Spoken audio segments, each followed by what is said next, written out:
दोस्तों, एक राज्य में एक राजा का शासन था। हर सप्ताह पूरी शानो शौकत से नगर में उसका जुलूस निकला करता था, जहां प्रजा उसके दर्शन किया करती थी। एक दिन एक नन्हा चूहा उसी राजमार्ग के किनारे किनारे कहीं जा रहा था जहां राजा का जुलूस निकलने वाला था।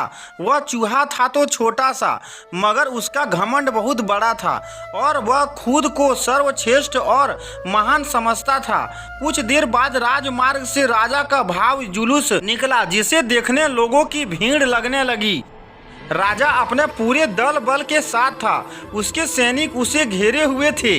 कई मंत्री और अनुचर उसके पीछे थे।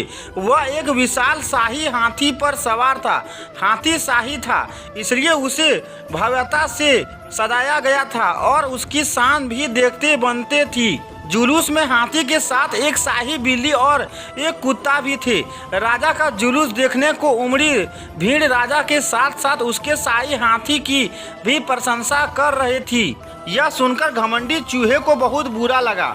वह हाथी को गौर से देखने लगा, फिर सोचने लगा, इसमें ऐसी क्या खास बात है जो मुझ में नहीं। मैं भी उस जैसा ही हूँ।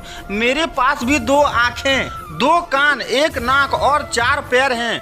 फिर उसकी इतनी प्रशंसा क्यों? उसके विशाल शरीर के कारण, लंबी सूंड के कारण, छोटी छोटी आँखों के कारण या सुर्रीदार चमड़ी के कारण? किस कारण? एक बार तुम लोग मुझे देख लो, उस हाथी को भूल जाओगे। मैं हाथी से ज़्यादा महान हूँ। चूहा ये सब सोच ही रहा था कि शाही बिल्ली की नज़र उस पर पड़ गई और उसकी लार टपक गई।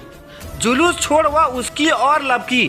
फिर क्या था, चूहा अपनी सारी महानता भूलकर दुम दबाकर भागा। भागते भागते वह हाथी के सामने आ गया। आगे बढ़ते हाथी ने उस पीढ़ी से चूहे को देखा तक नहीं और अपना विशाल पैर उठा लिया। चूहा उसके पैर के नीचे कुचलने ही वाला था, मगर किसी तरह उसने खुद को बचाया। वहां से बचा तो खतरनाक कुत्ता सामने था, जो उसे देखकर गुर्राया। चूहा पूरी जान लगाकर वहां से भागा और राजमार्ग के किनारे स्थित एक छेद में घुस गया। उसका सारा घमंड उतर चुका था। उसे समझ आ चुका था कि वह इतना भी श्रेष्ठ और महान नहीं। किसी से मात्र रूप रंग की समानता हमें महान नहीं बनाती, महान हमारे गुण और कार्य बनाते हैं।